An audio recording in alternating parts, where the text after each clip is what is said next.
It's very, very difficult to become a professional, especially coming from Nigeria and also from the streets. I stood in front of the whole management and they were asking me, okay, how much do you want? I said, I don't know. You can give me what you want. I just want to play football. I would say I like pressure. Pressure brings out the best in you. You won the NPFL Player of the Year. How did that make you feel? I would say How did you find out that you were going to be part of the Super Eagles?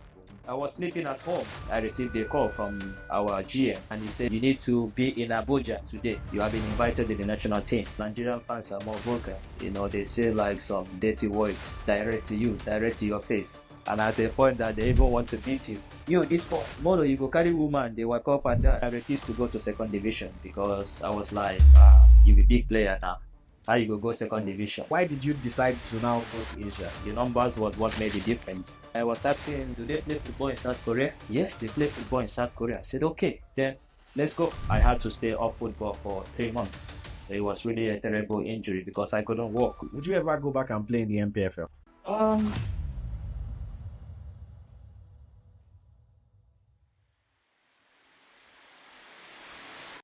Hello, good morning, good afternoon, good evening, wherever you may be watching or listening to me from. My name is Ayoti, and this is another episode of the Home of Nigerian Football podcast. As always, I have a special guest with me. This time, he is a football player, a Nigerian football player. Of course, he is a forward, plying his trade currently in the Middle East. I'm talking about Chisom Egbuchulam. Chisom, welcome to the show. Please introduce yourself to our audience. Thank you. My name is Chisom Egbuchulam, Nigerian football player and currently playing for Jandal in Saudi Arabia. And I'm happy to be in the podcast and thank you everyone. Before we get into football conversation, I always like to start by asking my guests, how are you? How are you doing? How is life? How is the family? I'm fine, doing very good. Actually, just got back from training. We have a game in 2 days, so we are getting ready for the game. My family is good and everything is perfect. Thank you. No, I'm happy to hear that because if life is not good, it's not easy for you to focus on other Yeah, of things. course. So I'm happy that life is good. Um, okay, let us start the conversation by asking a little bit about your childhood. Yeah. If I'm not mistaken, you were raised in Enugu. So can you tell us what was that like? What was your childhood like? Was you a big family, small family? Just tell us a little bit about that. Not actually a big family. We are my mom, my dad, and 5 siblings, but now it's 4 siblings because I lost my younger brother 5 years ago. So Sorry to hear yeah, that. thank you. So now 4 siblings. I'm the last now. I'm the fourth, and it's not actually so big family. And growing up in Enugu, I grew up in a very, very famous neighborhood in Enugu. Anybody from Enugu should know where they call Obiago.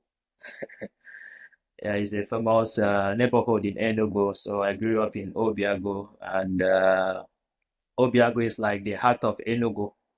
They have other parts of Enugu like Ababa, Emene, uh, Camp, Co Camp, and others. But Obiago is like the heart of Enugu. So anybody that grew up in Enugu that doesn't know Obiago, know that that person didn't grow up in Enugu.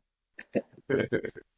Yeah. Um, and playing football, how did you get into it? What was the thing that made you want to play football? Was there somebody in your family that was also playing? Was it just people on the streets? What happened there?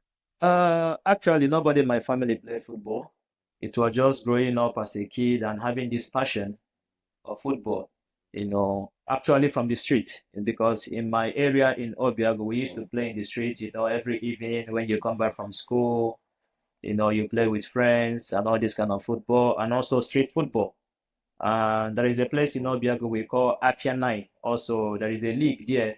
They play like once, twice every year. Like when you are growing, we have all this street football. Every evening, you go to the street, you see your friends. When you grow up in this kind of neighborhood, in Nigeria, they call it face me, I face you house. You know, when you grow up in this kind of neighborhood, you have like so many friends around you. So every evening, everybody comes out, we play football and all this. So I always had that passion from when I was young, playing football because I love everything about football and I love watching football. I'm a Barcelona fan, so I love watching football also. apart from playing, I love watching football. Who were Yeah. some of the football players that you looked up to, that you were watching and trying to model your game after them? I would say the legend Samuel Eto'o, because I started watching Barcelona at a very young age. When Samuel Eto'o was in Barcelona, Ronaldinho, and all these big stars. So I loved Samuel Eto'o, and there was a time I used to draw Samuel Eto'o's name when I make a haircut. I will ask the barber to put Samuel Eto'o here, Eto'o. So he was like my role model. I love his style, the way he played, the way he scores his goals and all that. So Eto was my role model growing up. That's amazing. I mean, Eto is a fantastic footballer, so you cannot really go wrong with that. Yeah, of course. Okay, so now, I mean, a lot of boys play football on Yeah, the streets. A lot of boys play football, but not yeah, that many actually pursue a career. So how yeah. did you switch from this boy that's just playing ball on the streets to somebody that was now actually on the path to becoming a professional? How did that happen? Yeah, like you said, it's true. It's very, very difficult to become a professional, especially coming from Nigeria and also from the streets. It's very, very difficult. And for me, I would say I'm lucky also, to have the opportunity. First of all, the platform to showcase my career because I remember playing in the streets, and after there's an academy I played in Enugu. The name of the academy is This Depth in Africa. The full meaning is Discover and Develop Talent in Africa. So I remember one evening we were playing in the street and somebody came and he was sharing these flyers about this academy. There's a new academy that was opening and all this, if you want to come to try and all this kind of stuff. So I told my friends, oh, we have to go to try because they were playing in a new pitch. That was in 2009 that they played the Under 17 World Cup in Nigeria. So Enugu was one of the stadiums that was used to play the World Cup. So there were new pitches that was built in Enugu for the World Cup. So for us, it was like an incredible pitch to play in. And this is artificial grass, you know. So this team was training in this pitch, and it has been our dream to play in that pitch, because that was the pitch that Rangers was using. And as a kid, we always go to watch Rangers. I was a ball boy also.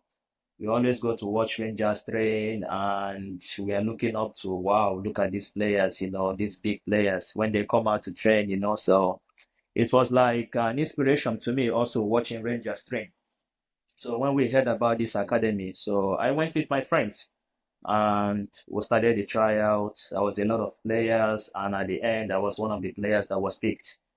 You know, and this academy is owned by Pastor Igbo. He's one of the ex-Rangers players as well.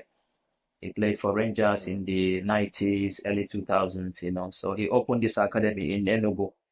So this academy gave me a great platform because playing in this academy and showcasing my talent there, I was discovered from this academy, and that's how I joined Rangers from this academy in Enugu. Amazing, amazing. And when you Yeah. told your family that you want to go and play football, were they supportive? Did they say no, go and do something else? How was that? Yeah, my family has always been supportive, especially my parents. But I remember my dad gave me a little bit tough time because I was playing in one local team like that in my street, and whenever I got injured, they don't treat me because they don't have any, this street football, when you get injured, you have to go home with the injury, you have to treat yourself. So my father was very furious about that. When I got home, he always tell me, you go there to play. When you come back, they don't take care of you. Don't go there again. I'll say, okay. And after, he will take care of me. And when I get better, I go back There you because go that back. is where I have like my joy. It's like a joy to play football for me. And also in my primary school, secondary school, I represented my school also in football. So it was like and a very, very important session of my life. And I was popular also in the streets. I had this name, they call me German, like German machine. That's like the nickname. My nickname is like German You're machine. working hard. Like, yes, like a fast guy because I used to run a lot. So my parents was really, really supportive. They never gave me like any issues about going to training or about playing football. And joining Rangers, when you signed that your first contract, say after all your street ball, you're now a professional player. How Yeah. did it feel and how did you celebrate or what did you do? Oh man, it was incredible. It was really, really incredible. I remember the first day I went to Rangers office for the negotiation because in Nigeria, before the season, you have to negotiate your contract in front of the management. That was like in 2013, early 2013. So I don't know about now. Maybe the rules have changed. But then, before every season, every player have to come to the office to negotiate your salary, to negotiate your sign-on bonus, this kind of stuff. That was how it was done then. So I remember coming to the office and as a young kid, I stood in front of the whole management and they were asking me, okay, how much do you want? I said, I don't know. You can give me what you want. You know, you can give me what you want. I just want to play football. I don't know. I don't have any figure on my head. And I didn't speak to anybody. I remember I spoke to the owner of the academy because he was like my manager, and he we didn't discuss about any figure. He just said to me, just go there, anything they ask you, just answer. And when they ask me, how much do you want for your salary, for your signing bonus, I say, I don't know. Just give me anything you want. I just want to play football. And they were amazed. They were like, we have never heard this from any player before.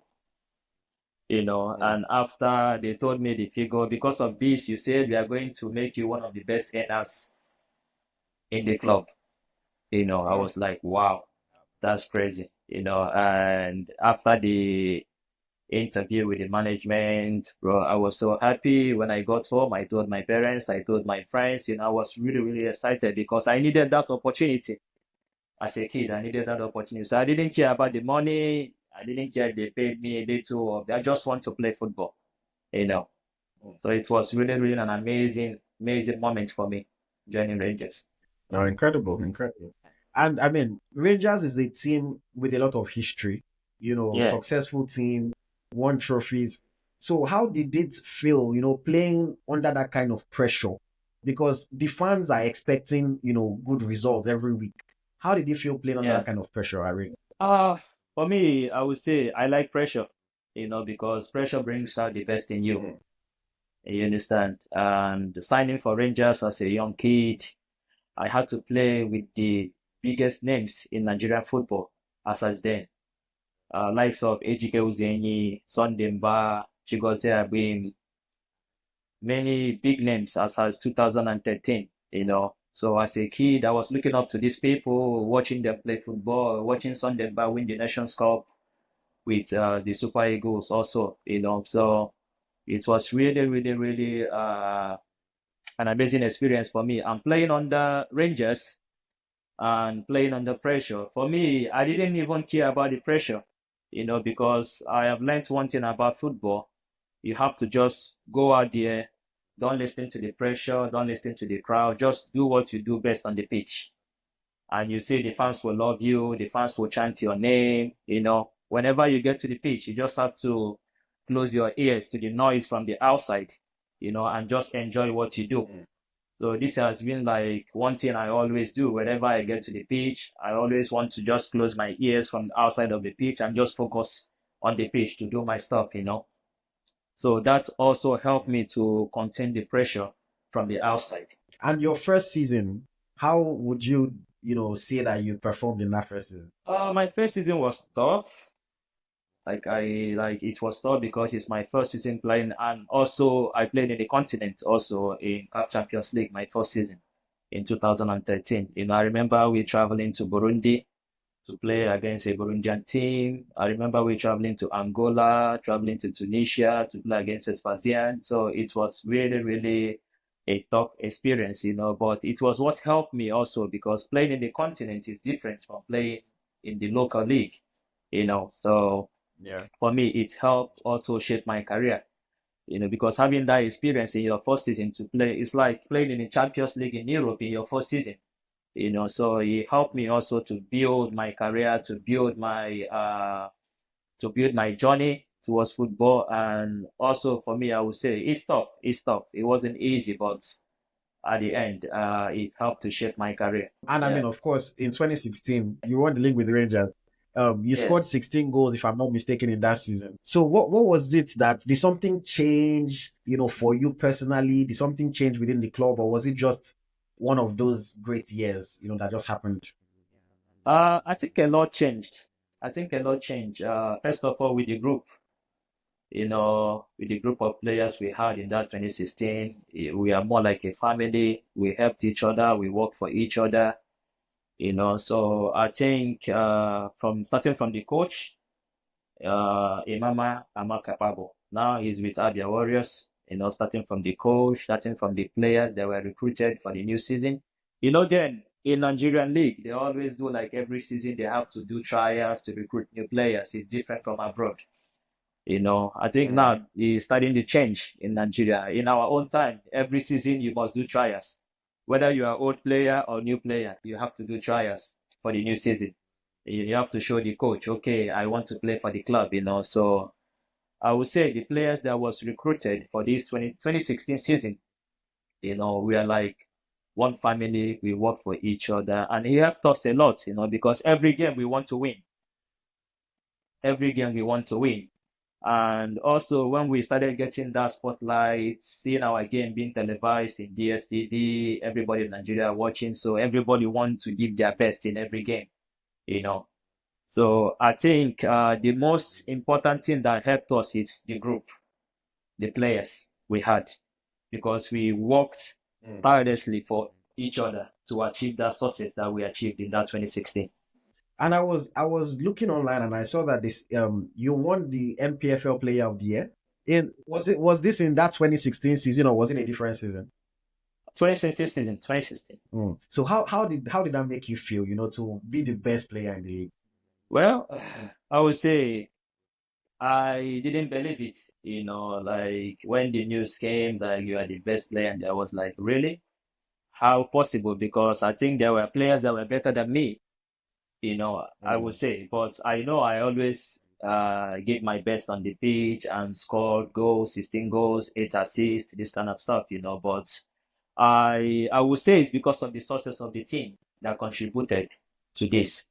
Though I was the top scorer in the team that same season, but I would say like it's because of the success of the team, because we broke a jinx that Rangers haven't won a trophy for the past 32 years, and we could be Wow. able to break that jinx by winning that trophy in 2016. So that gave everybody in the team like an immortal name in Rangers.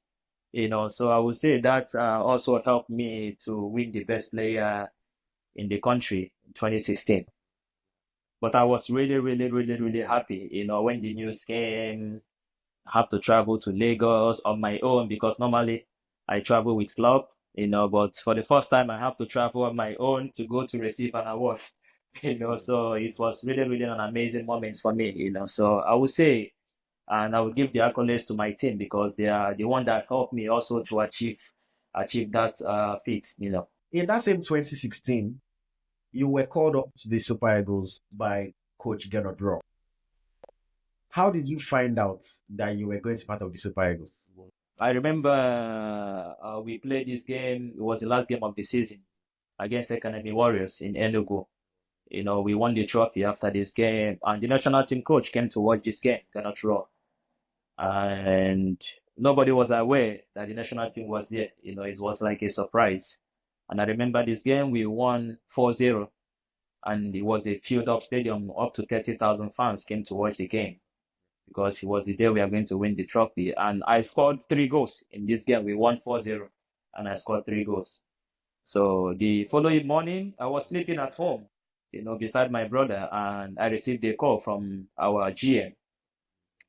And he told me, "Where are you?" Said, "I'm at home. I'm resting. We just won a trophy. I need to rest." And he said, "You need to be in Abuja today." Say, "Abuja? For what?" "You have been invited to the national team." I said, "Really?" And he said, "Yes, you need to be in Abuja right now." And I remember I was invited alongside with our goalkeeper. Emmanuel Dane, and also with Godwin Obaji. He was in another team. I think he was the top scorer that season, and they asked me I need to be in Abuja. It was really, really crazy. I had to jump up from my bed. I started rushing. I didn't have like a traveling bag. I didn't have a traveling bag, honestly. I had to rush to buy one traveling bag and started preparing. At the end of the day, I forgot my shin pads because I was rushing. I forgot my shin pads and I had to go to the park because there was no Wow. flight available to Abuja because it was already late. I was called around 8, 9 a.m. in the morning, so I had to rush to the park to get an available bus to Abuja. I remember I arrived Abuja late in the night and arrived at the camp. It was crazy because I couldn't believe it, like being in that stage in my career as a young boy growing up in Enugu and being in the national team. It was really, really something I couldn't believe that could happen. But in football, anything is possible. And I mean, getting to Super Eagles camp, now you're mixing with the likes of Mikel Obi, Omero, Onazi, Ideye, senior men of Nigerian football. Did you feel like I have to compose myself or I have to behave because of this is a different level? How did you feel? Of course, as a player coming from the league, it's different level.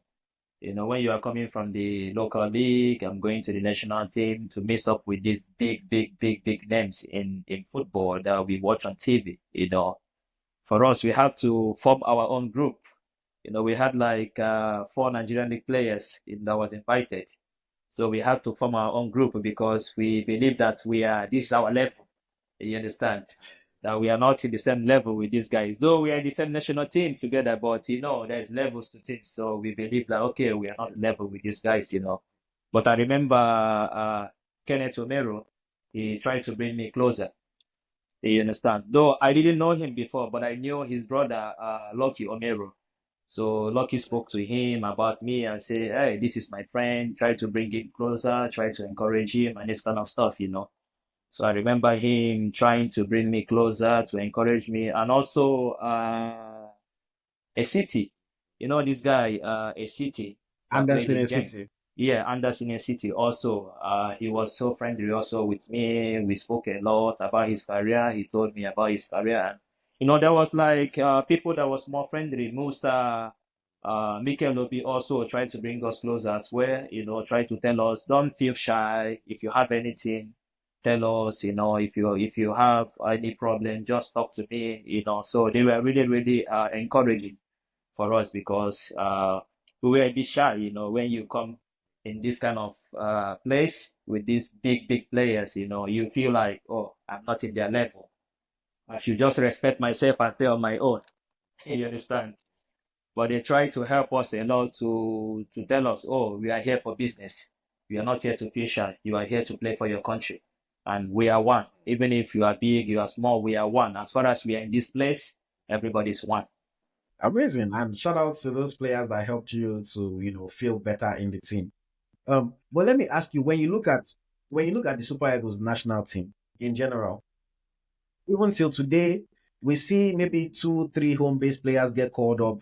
Most of the time, they don't really get a chance to play. Even in your time, unfortunately, you didn't get to play.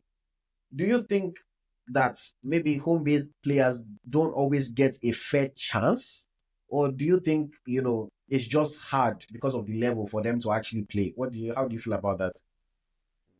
I think for the level, no, because football is football, but I know our league, you can't compare our league with European leagues, but I think it all depends on the coach, because, national team is like war. You are going to war, and for me also, it depends in performance as well, because football is performance. So the Yeah. coach chooses who he wants in every position, and it's like a fair game. The coach have to choose who he wants. But I think also the home-based player deserve opportunity when it comes. You understand? Because most times the opportunity don't usually come. because sometimes we are playing for qualifiers, we are playing for Nations Cup and all this. And one problem with Nigeria, I would say is a problem, is we have the best players in every position. This is one problem in Nigeria. It's not a problem, but I would say it's a problem because we have the best players. Sometimes the coach is confused It's on a who it's to a good play. problem. Yes, it's a good problem, I would say, because the coach is confused who to play. Sometimes we have like 8 strikers in one position, sometimes 6 wingers in one position. So we have the best in every position. So I would say this is the problem. It's a good problem. It's also a bad problem for the home-based players because sometimes they don't get this opportunity to play.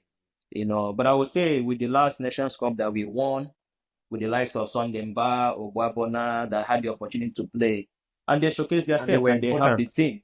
Yeah, they were important in the team. Ejiku Zeyi, they had the chance also to play. So for me, I would say it depends on the coach. If the coach feels like, oh, this position, we need this person from the home base, it depends on the coach, you know. But sometimes our league also plays the great role because we have to also improve our league so that we can be competitive because football is all about competition. Okay, amazing. I like that. I like that response. Yeah, We'll get into talk about your time in Europe. But before yeah, we move to that, let's just play one game. I want to play a quick fire game. yeah, So I'm just going to ask you questions and just give me the first answer that comes to your mind. Okay? yeah.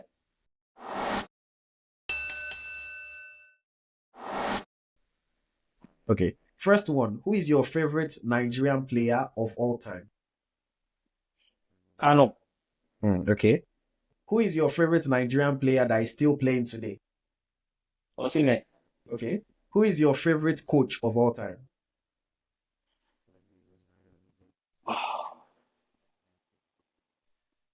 Sevinkeshi, Okay. What's your favorite food to eat on the day of a match? Jollof rice, Okay. If you can live the life of anybody in the world for one day, who do you want to live their life? my mother. Ah, your mother. Okay. Yeah. If you can have one superpower, what superpower do you want? The ability to help the poor. How do you keep yourself focused on game day? Play music, Nike or Adidas? like Jollof rice or fried rice? jollof rice, Rice or swallow? rice, Lagos or Abuja? Abuja, Casual clothes or traditional clothes? traditional clothes, Track suit or formal suit? tracksuit, Shoes or wristwatches? shoes, Champions League or AFCON? AFCON. Okay, amazing, amazing. Okay, okay. Let us go back. Let us go back into your football journey. Yeah, So after your success in the NPFL, you've won trophy, you've won the best player award, you've got called up to the national team. You eventually took your talents to Europe. yeah, But I've spoken to many different players, and they usually tell me like, oh, when they moved was not their first opportunity. Maybe they had one trial before that they went for, different teams that might have been interested before. So yeah. for you, how was it? How did you get your opportunity to eventually go to Europe? I remember finishing the season with Rangers in 2016, and I had an opportunity to go to Tunisia, and actually I signed a contract with Espasian, and I signed a 4 years contract with Espasian, and it didn't work out because them and Rangers didn't agree for the transfer fee.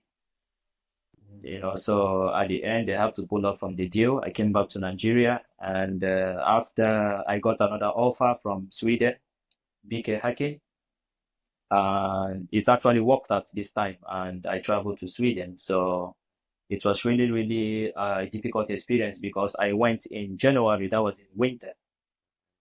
living all my life in Nigeria and traveling to Europe and to Scandinavia. You know how cold it is in Scandinavia, and traveling to Yeah. Sweden and in winter period, it was really, really difficult for me, based on the adaptation because I'm not used to cold.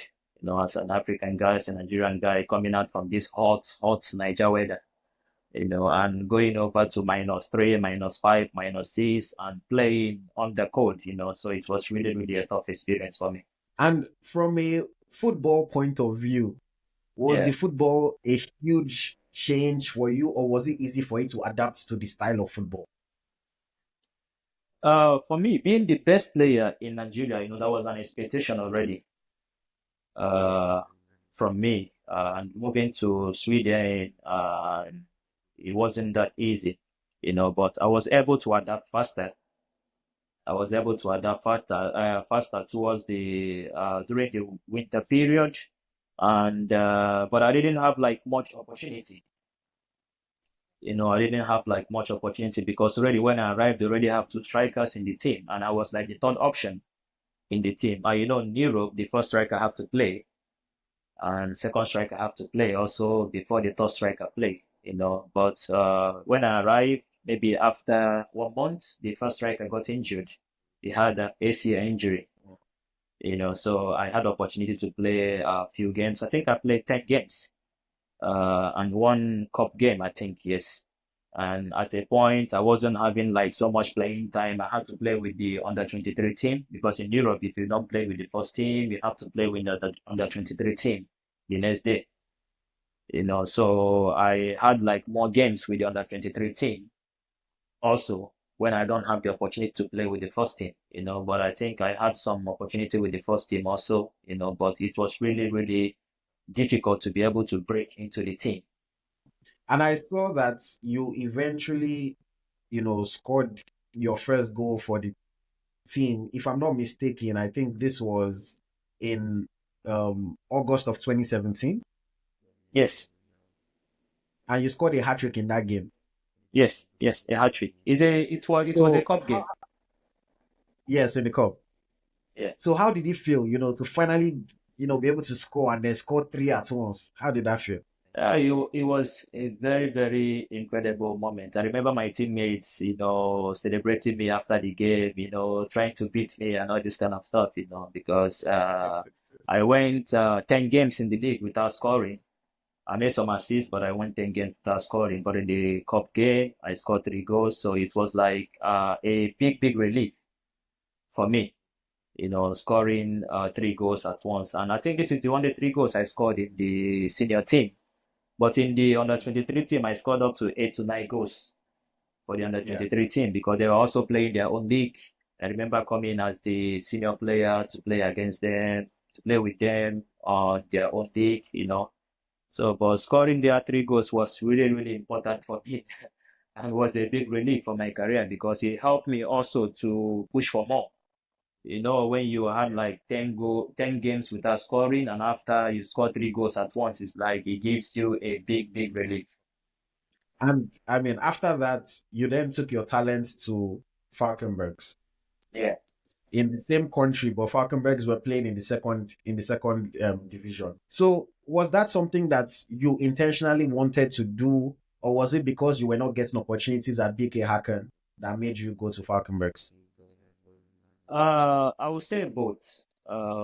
Because I wasn't getting the opportunity, like I didn't get the opportunity all season to showcase my talent more, but other teams we are watching.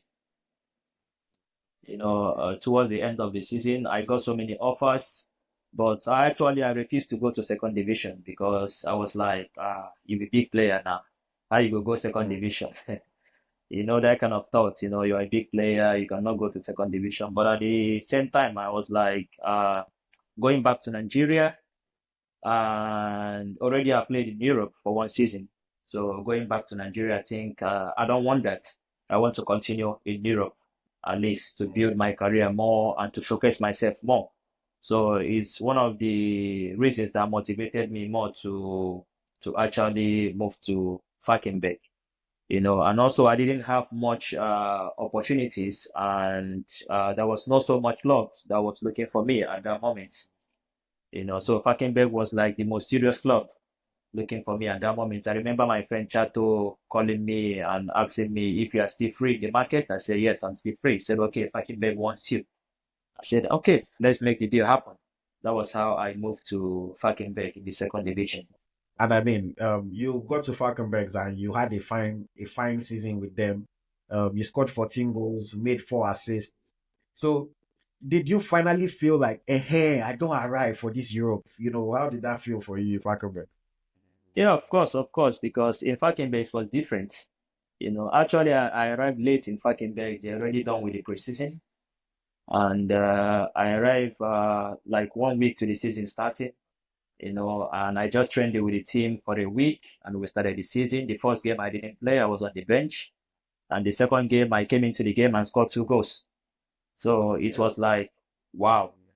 But for me, I would say I've already adapted to the Swedish football, because playing my first season with PK Häcken, it helped me a lot to shape me to know more about the league and all that. So playing in the second division was a bit easier for me, because of the adaptation I had already in PK Häcken. So for me, it was really, really an incredible and important season for me in my career with Häcken.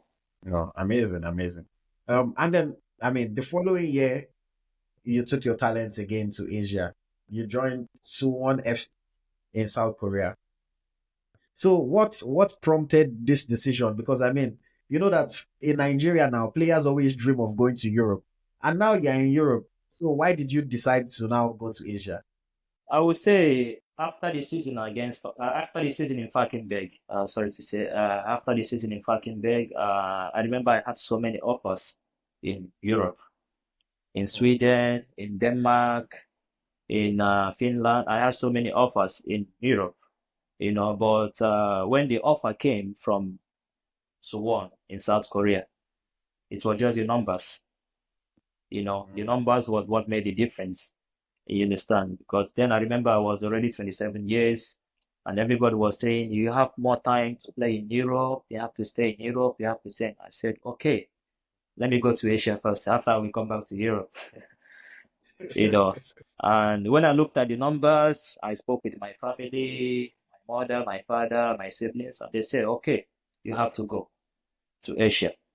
And I said, okay, trust me, I've never heard about South Korea before. I've never heard about the league.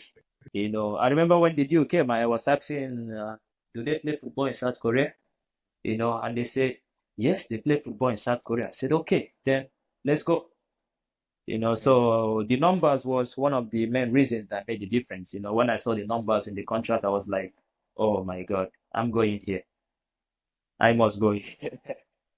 So yeah, that was one of the reasons that made me to move to Falcon. But I had so many offers in Europe, but the numbers was totally, totally different. Mm. I mean, and Yeah, understandable. See, at the end of the day, football is a job. Everybody that yeah, is working a job, you want to make as much money as you can. It doesn't yeah, doesn't really matter. And you of had a course. good time. You had a good time with Suwon FC. In that Yeah, your first season, you scored 18 goals. You made one yeah, assist. Fantastic season. So yeah. when you look at the time that you spent in South Korea, how do you rate the experience? Are you happy that you went there? Of course, of course. I am happy. South Korea is one of the best countries I've been. Amazing people, amazing people. I still have friends in South Korea until today. So I would say it's one of the best decisions I made in my career to move to South Korea because it gave me a different kind of experience. In South Korea, they have a wonderful league. They have a top level league, wonderful players, wonderful structure. And the league is one of the best in Asia. If you can check, the league is one of the, I know now Saudi is up there, Japanese league is up there, but South Korea is also up there. It's one of the best leagues in Asia. So moving to South Korea was really, really a great experience for me, and it helped me also in my career. And then in January 2022, you moved from South Korea to China. You joined Meizu Haka. So why did you join Meizu Haka? Was it that they came with bigger numbers or what was the reason for this one?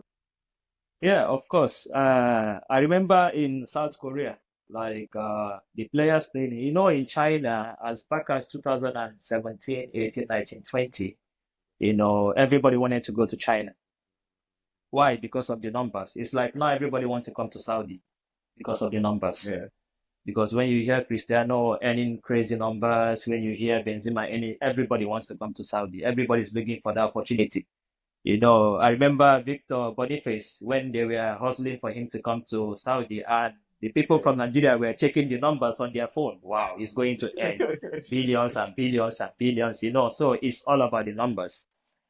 And also in South Korea, when I was there, everybody aspired to go from Saudi to China because of the numbers, because there were crazy numbers in China as then. You understand? So the strikers coming to South Korea, they want to have a good season, they move to China. I remember they always tell me, my team, just play, score goals, and after is that you go to China or you go to Japan. So when I saw the contract from China, I saw the offer from China, I was like, wow. Actually, I rejected the first offer, and after they came back with double of the numbers, I was like, wow, this is crazy. And I said, okay, this is where I'm going. And after I signed my pre-contract, then another team from Japan came for me as well. Korishima came for me as well from Japan. But I've already given my weight to the team in China, and I don't go against my weight when it comes to football. If I say yes to you, I say yes to you. You understand? So that was how I moved to China because the number was like, let's say, triple of what I was earning in Korea. And in 2021, I mean, you had a great season in China, 20 goals, 8 assists. You helped your team to gain promotion to the top division. I mean, that must have been fantastic for you.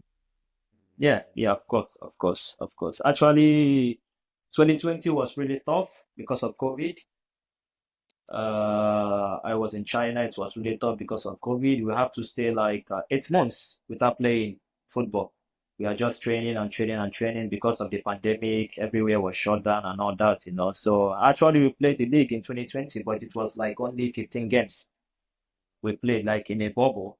Every team have to be in one city to be able to play. And 2021 was similar, but 2021 was better because we played a full season. So we had this target to promote, and at the end, it worked out for us, and it was really, really an incredible season for me as well. Okay. You got your team promoted. The next year, you played in the Chinese Super League. Um, but I mean, the numbers were not able to be the same. Was there any factor that affected you in that season, or was it just that the step up? What was it? Would you say? I had a terrible injury in 2023. That was was it 2022? Yes, 2022.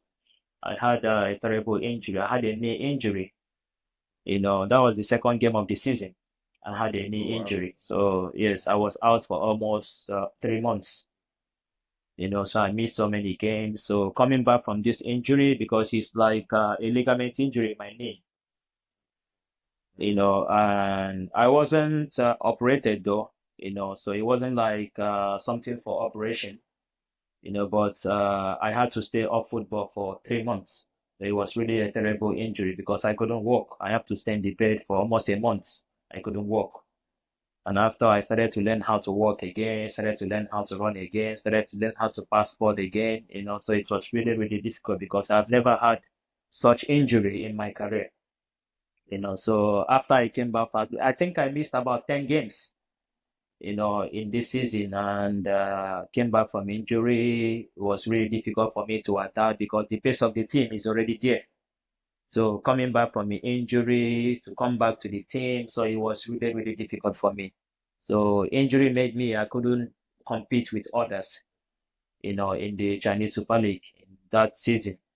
And the next year, I mean, you moved again in 2023 to Sichuan Jinyu. Um, and I mean, you ended up going there, winning the league with them. Was your second league title in your career, but your first one since you left Nigeria. How did it feel to be able to win that trophy? Really, really incredible. Really, really incredible. I think it's one of the best moments, apart from Rangers moments that we had in 2016, is also one of the best moments in my career. Because when you have this memory of winning trophies, So winning my second trophy was really, really incredible. And I remember moving to Falkenberg. I moved in the middle of the season. They were already in the middle of the season. They already played, I think, up to 12, 13 games before I moved to Sichuan. I'm moving to the team. I was actually injured as well. I got injured in Mizuhaka. My second season in the Chinese Super League, I got injured as well. 1 week to the start of the season, I got injured. So I couldn't recover on time. When I recovered, it was really difficult. So I had to move away from the team to another team. So moving to Sichuan was really, really an incredible move for me also. Because for me, I always say it's God that directs my move. It's not me. So wherever God say, here is where you should go, I go there. And I know you always there waiting for me to make a way for me. So when I arrived there, I started playing instantly with the team. It was a bit tough because I was recovering from my injury, trying to get better. And also this team helped me a lot because they started like taking care of my injury, trying to make me get better, get more confidence in playing because it was really tough. It's knee injury as well. I had another knee injury as well, you know. So I remember having tapes on my leg whenever I play, to be able to hold some part of my knee. But at the end, I adapted. The pain went. I adapted, and I didn't feel any pain anymore after various of treatments. And at the end of the day, we had this success, and we won the trophy, and we went to Chinese Super League again. So it was really, really an incredible season with Sichuan. Amazing. And again, in February 2024, you made another move, joining Hatta in the UAE. Why did you leave China? Because I mean, you just had a fine season with Sichuan, you won the league, you got promoted. So why did you leave China? Uh, Actually, I would say after the season of Sichuan, I went home, holiday, enjoyed myself, So I was promised a new contract in Sichuan, you understand? So I went home and waiting for the club. And I remember my agent called me and said, "Oh, okay, the club is opting to go for another striker instead of you." Say, why? What happened? But they gave me their words that they are going to give me a new uh, contract. He said, yeah, but I don't know what is happening. They want another striker. I said, okay, no problem.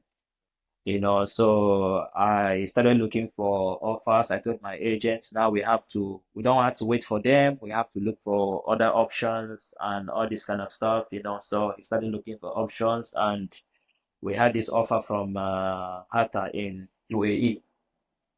I've never been to UAE before. I don't know how their league is. So it was my first time in UAE. And when the offers came, the numbers were good. And I said, okay, let me try a new country and a new place. So that was how I moved to UAE. But you didn't spend too much time in UAE because by August you joined Al Jandal, which is where you're currently playing now in Saudi. Was it something with the league or was it just you decided to make another move? No, in UAE it was actually a 6 months contract. Ah, Because okay. you're already in half season. You're already in half season when I joined. They were fighting for relegation, so it's actually a 6 months contract. So when my contract finished, I have to leave, went on holiday, and of course my agent was working. And at the end of the day, we had the offer from we had so many offers, but at the end of the day, we decided to come to Jandal in Saudi Arabia. Yeah. And now I mean you've been in Saudi since August 2024. How would you describe the life and the culture in Saudi Arabia? Wow. I would say incredible. Saudi people are amazing. Saudi people are wonderful. The life is good. But my city is a small city. I'm not living in Riyadh or Jeddah, like in big city. You have to meet many people. I'm living in a small city. So my city is like very, very small, not so much people, and it's just a quiet city. But whenever we have holiday, we want to go to Jeddah, we want to go to Riyadh because there you can explore a lot. There are so many things to do in the big cities. But Saudi, they are nice people, and also the league is really, really incredible. What I love about the league in Saudi is the infrastructure. They make sure that they have like wonderful playing pitches. The pitch are all top. They have like they are investing a lot in football. They are investing a lot in infrastructure, in football, in everything about sports.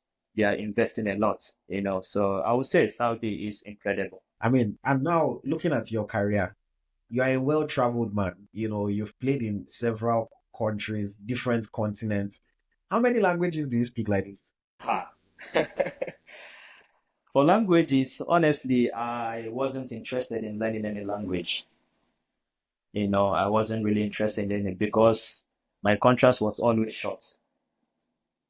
You understand? Mm, And with that, also, I wasn't interested in learning any language. I know many of my friends, even if they have 6 months contract, they want to learn the language and all that. But for me, I wasn't interested. Even in China, I didn't learn Chinese. I only speak a little. I spent 4 years in China, but I didn't learn Chinese. I only speak a little. But I understand so much things in Chinese because it's a place I spent 4 years. But actually, I wasn't interested because I know after football, I'm not going to live here. So there is no need for me learning the language. Yeah, after football, I know definitely I'm going back to my country. You understand? So I didn't have like a long-term plan when it comes to the countries I've played. You understand? Because first of all, it's a short stay. And secondly, I'm not planning to spend the rest of my life in that country.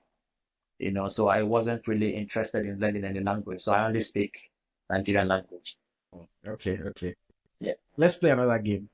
We're almost at the end, but let's play another game quickly. Yeah. This game is Would You Rather. So I'm going to give you two options, Yeah. and then you let me know which one you prefer. Okay.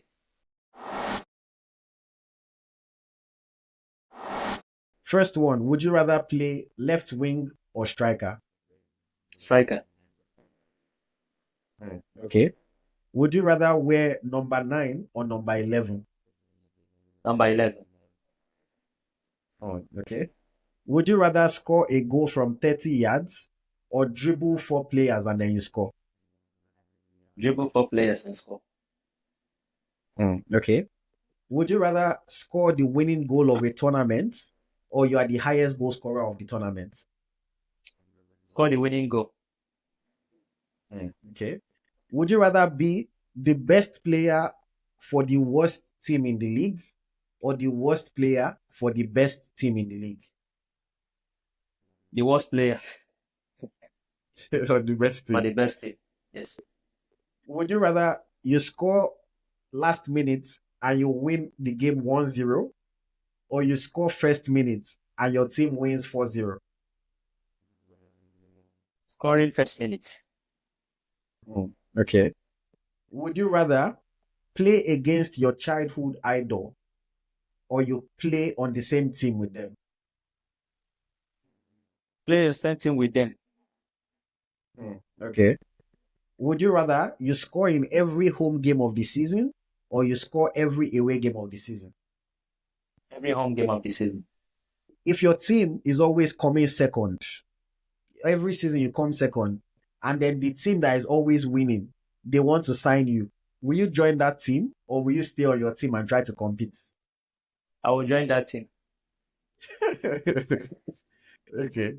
Would you Yes. rather play in extreme cold, like in Sweden, or in extreme heat, like in Saudi or Nigeria?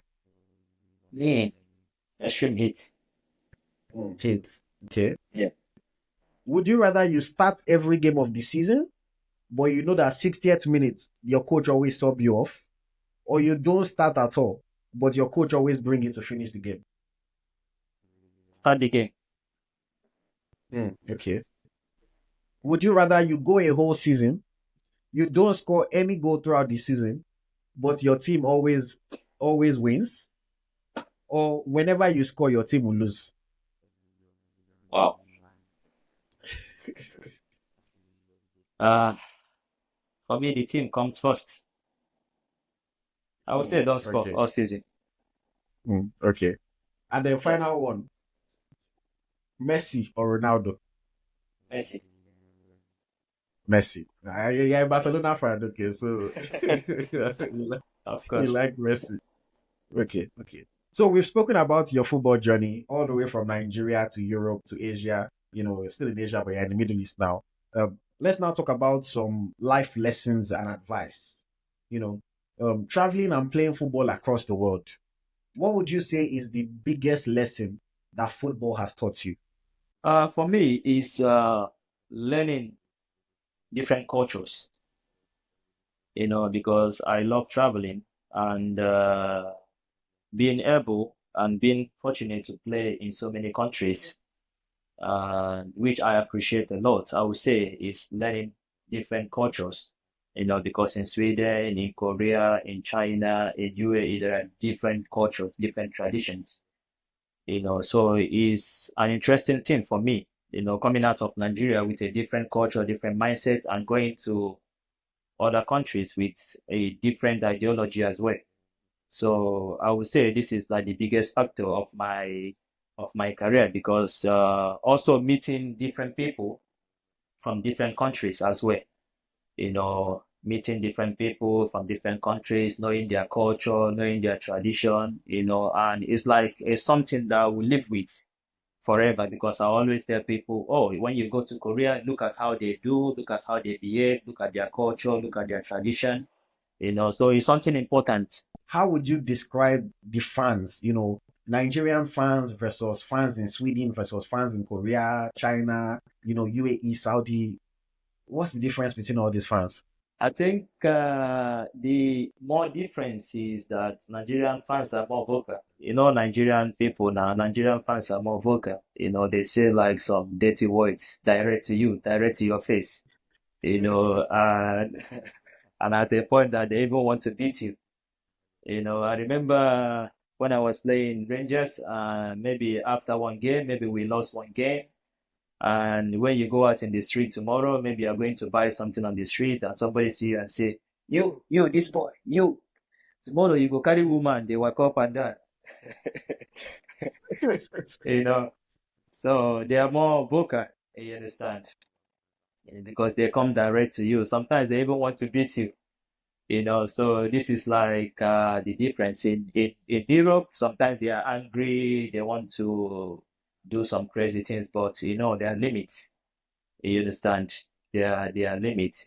That's why most times they go to social media, hide their identity just to say some dirty words to you. But in Nigeria, they go direct to your face and say it's to you. This boy, if you don't play well next game, we will sack you. Yeah. So I think that's the difference between the fans. Yeah. How do you stay motivated? Moving from place to place, from country to country. How do you Yeah. stay motivated and focused? Well, I would say it's based on experience, because the more you play, the more experience you get, the more you move to this country, and also the success that comes with it, because when you are successful here, moving to another place, you will not be afraid, because you have that mindset of success, and when you move to another place, you want to succeed. And when you succeed, moving to another place, you still have that mindset of success, So I would say it's experience and also that success mindset. When you are successful in every country you go, always okay, you want to move, you are not scared, because as far as I succeeded in this country, I will succeed there also. No matter how tough it is over there, I know that I have that successful mindset already. You know. Yeah. So I would say is the success you achieve in every place you go, it helps a lot.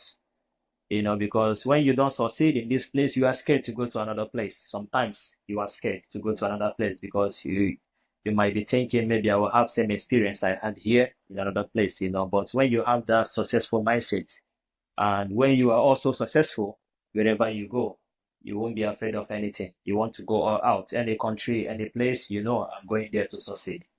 Yeah, yeah, And I want to ask you about a photo that you had shared on social media. yeah, You took a picture with Obina Wobodo, who is now in the yeah, MLS. And, yeah, it was a recreation of a picture that you guys had taken, yeah, back in the day when you were still playing in Nigeria. yeah, Uh, yeah. so how does it make you feel, to be able to see that, some of your friends that you grew up with, you guys have been able to go abroad and have careers for yourself. How does that make you feel? Ah, for me, is an incredible thing. Obina, I've known Obina for almost all my life. We played together in our primary school and all this kind of stuff. And also we played together in Ranger. So he's my best friend.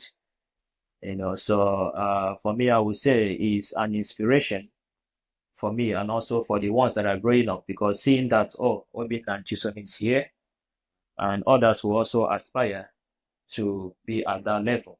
I always tell the young ones, you have a talent, you have a career, you have to work, you have to be bigger than those that you look up to. So for me, I would say it's really an incredible thing to see. Coming from a very, very little background and making it to the top level of football. So it's an inspirational thing to see for me and also for my friends. So I would say I'm really happy about that. And I also pray for more younger players to reach to this level that we have gotten as well. So it's really, really something incredible to see. Um, Let me also ask you, would you ever go back and play in the NPFL? Um, yes, of course, I would say, of course. Following Brani Day, watching his experience with Eyimba, I listened to one of his interviews. He was frustrated about the things that is happening within the team in the continent because we haven't been able to achieve a lot in the continent when it comes to CAF Champions League and Yeah. CAF Confederation Cup. So I think yes, it's something I can do, but the system is still really, really a bit backwards. But a lot of Yeah. teams are improving now. A lot of teams are doing well. They're improving in terms of management, in terms of traveling and all this stuff. But I know a lot can still improve. But for me, it's something interesting for me to do. But I'm not sure if I can. But it's something interesting that I would love to do. Yeah, Okay, okay. No be say they chase you komoto, but I mean you're in your 30s now. This is the time where you have to start thinking about the future. Do you know what you want to do when you are done playing football? yeah, I do. Is this something you can share with us? Yes, of course. Yes, of course. I want to be a football scout, like an agent. And I'm working towards it already with my agency and profile. We have already structured everything, and for me, it's something interesting because I have also this talent of discovering good players as well. So I believe like it's something I want to do after football. I've given it a lot of thoughts, and also I think it's something good for me, and I'll start working towards it very soon. Start taking the courses and all this stuff very soon. For now, I'm still focused in my football. But towards the end of my career, I'll start working towards it so that immediately I retire, I can move to this stage also. Yeah. So it's something Oh, I want to amazing. do after football. Yeah. That's amazing. I love the fact that you already have a plan and it's something that you've already set up a little bit Yeah. and you're just waiting for the right time to push it to the next Yeah. level. Yeah. Yeah. And I would just say this when you're getting seriously into it and you're looking for people Yeah. to work with, come and meet me. Oh. I'm also no, I'm also trying to plant my own feet in this football world. What I do Yeah. primarily Yeah. is with branding, with social media, but I Yeah. mean I'm looking for as much networking as much as possible to see how I can Yeah. get more involved in football because I mean I'm not a football player myself, but I eat, Yeah. sleep, and breathe football. Yeah, the amount of football I watch sometimes, if you see Yeah. me, you might think that I'm actually a player. But, Yeah. so it's something that I would love to be involved in. I'll just putting that out there. If there's a young boy or a young girl that's listening to you now, that's looking up to you, maybe they are also in Enugu, they want to get to even half of where you've gotten to, they want to get there. What's your advice that you give to that person?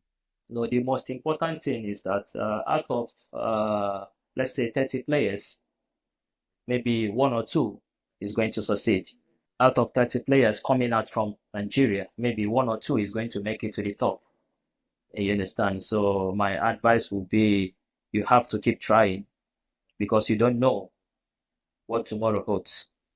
Because football can take you anywhere in the world. Just having that talent, just having that single talent can take you anywhere in the world. So you just have to keep pushing, you just have to keep believing. Once you have this talent, you have to work tirelessly. You have to work tirelessly. You have to work and work and work because in Nigeria there are not so much opportunities. There are not so much opportunities. We have the league, of course. It's a great platform to showcase the players, but I think the opportunity is slim. So I would say every opportunity you get, you have to give it your all. You have to give it your all like it's the last chance because you don't know who is watching. You don't know where you can see yourself tomorrow. We have like the big players that have played in Nigerian league. Some have not played in Nigerian league, but they made it to the national team, like the under 17, under 20, under 23, and from there they moved to Europe. You understand? So we have a slim opportunity in Nigeria, but you have to keep trying. You have to keep believing. You have to keep working towards it because we are really, really talented people. Out of Nigeria, we have the best talents in Nigeria. If you go to Enugu, if you go to Abuja, if you go to Lagos, we have the best talents in Nigeria when it comes to football. But not everybody will go to Europe. That's just a fact. Not everybody will go to Europe. Maybe they'll come to a team, maybe they'll pick only one or two players, but make sure you are the best in what you do. Make sure you are the best in your position. Make sure that in every game, in every training, in everything you are doing, you take it as serious as like it's your last day. So this is really, really important, for the ones growing up because we have that little opportunities, but you have to make use of every opportunity that you have. Oh, yeah. Yeah, I because mean, in that's football, incredible advice. yeah, in football, it doesn't matter if you are poor, if you are rich, just have that talent is enough. The talent is enough to announce you. You understand? So you don't need to be poor, you don't need to pay anybody. Just play football, enjoy football, breathe football is enough to take you to the highest level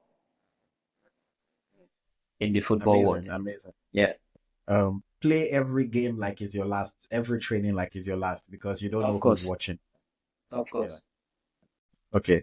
Um, I have a tradition that I do on my show now. When I have somebody come on, I always like to ask the person to leave a question for the next guest. So the question that I have for you is from Leke James, and he's asking that if you are on a team that is overachieving, your team is not one of the best teams, but you are like in the semi-final of the Europa League, for example, and then you get a big offer from somewhere else. Would you stay in your team and try to win that competition, or would you take that big offer and go? For me, like I told you, it's all about the numbers. Mm, In football, I know we have this incredible memory of trophies and all that, but my brother, I would say, for me, coming from a poor family and reaching to this level in football, there are some numbers you will see, you want to go crazy. You understand? So for me, if it's like something interesting for you, I will use myself an example.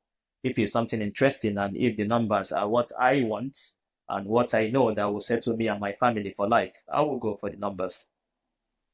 mm. It's a simple decision. I will go for the numbers. They can play the final and win the trophy, no problem. Okay. Yeah. Okay. Can you now please give me a question that I can ask my own next guest?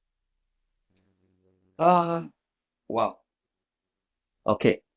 I would say in the finals, let's say we are playing Champions League finals, and it's like last minute, and there's a penalty.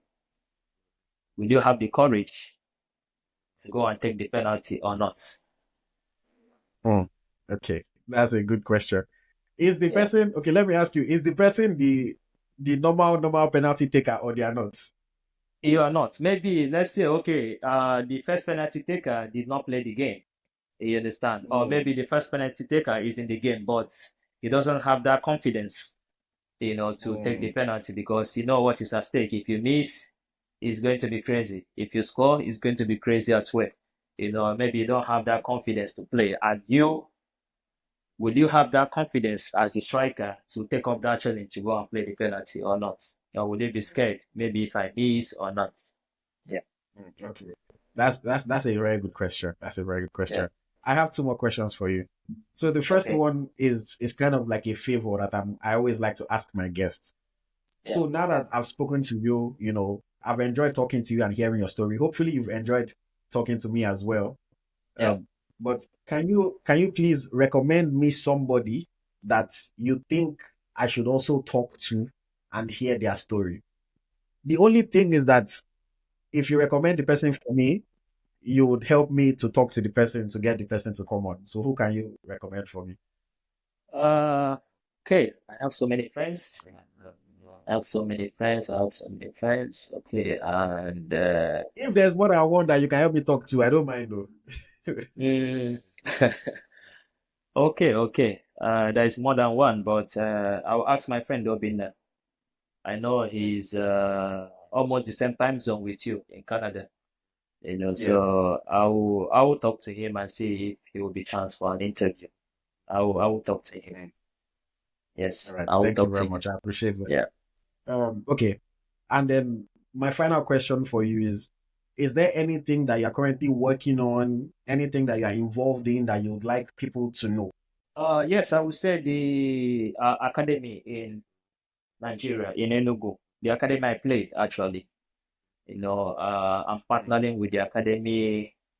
Now we just signed a partnership with a fourth division club in Spain, and it's like a partnership to grow with the players. They can come over to start players, and already they have already signed one player from the academy. They'll be moving to Spain this June. I will say the name Okay. of the academy once again. Is Depth in Africa. The full meaning is Discover and Develop Talent in Africa. They are based in Enugu and they train in Liberty Estate, the same training pitch of Rangers International. So I'm partnering with the academy, providing football shoes, football kits, good training equipment. Yeah, I remember I bought jerseys for them. Also, they have their own bus that takes them to training and back home as well. And of course, everything is free of charge. We don't charge anybody for anything. We made it solely free of charge for the boys because I remember what I passed through in my career. I remember when I don't have shoes to play football, when I don't have football shoes, at a point I had to sell my phone to be Oh, able to wow. buy a football shoe. Yeah, at a point I have to sell my phone. I was without phone for almost 2 years because there was no way I could be able to afford to buy another phone. So I sold my phone to buy a football shoe to be able to play football. So I don't want those boys to pass through that kind of difficulties that I passed through. So I made sure that I provide football shoes for them, to be able to just come and play football. You don't need to worry about anything else. Just come and play football. If you're talented, just come and play football. So the academy is all about talent. If you don't know how to play football, we don't want you. You can go, because we don't owe you anything. It's free of charge. So just come and show us. If you know how to play football, we'll keep you in the academy and we'll try to get opportunities. And we also make sure that we bring them at a younger age, at from 10, 15, 10 to 17 years, so that when they stay with us before they are 20, we would have had like one or two opportunities for them. There are two players currently in Rangers. Rangers signed two players from the academy as well. So yeah, so we have this opportunity to be able to develop the players and to market them to the leagues in Nigeria and also outside of Nigeria. So this is what I'm currently working That is an incredible project, and I'm glad to hear that you're trying to help people to not go through the same struggle that you went through. That's fantastic. Um, so yes, that is the end of my questioning for you today. It's been a pleasure talking to you. I want to thank you again for taking the time out, not only to speak to me, but you're also speaking to my audience. on. So I really appreciate that. And I wish you all the best for the rest of the season. Thank Hopefully you. many more goals, more Thank you. success and whatever you choose to do in your playing career. And even when you're done playing football, we wish you all the best. And of course, we'll keep watching you, and Thank seeing you. you do well. This season, you ready? You don't fire plenty goals already this season. So by Yeah, God's of course, grace, of course. it's a good like that. Yeah. Yeah, thank No, you. thank you Thank you. I very much. appreciate it. Yeah. This has been the home of Nigerian football podcast with Chisom Egbuchulam. I hope you guys are watched enjoyed as well. Thank you. Appreciate.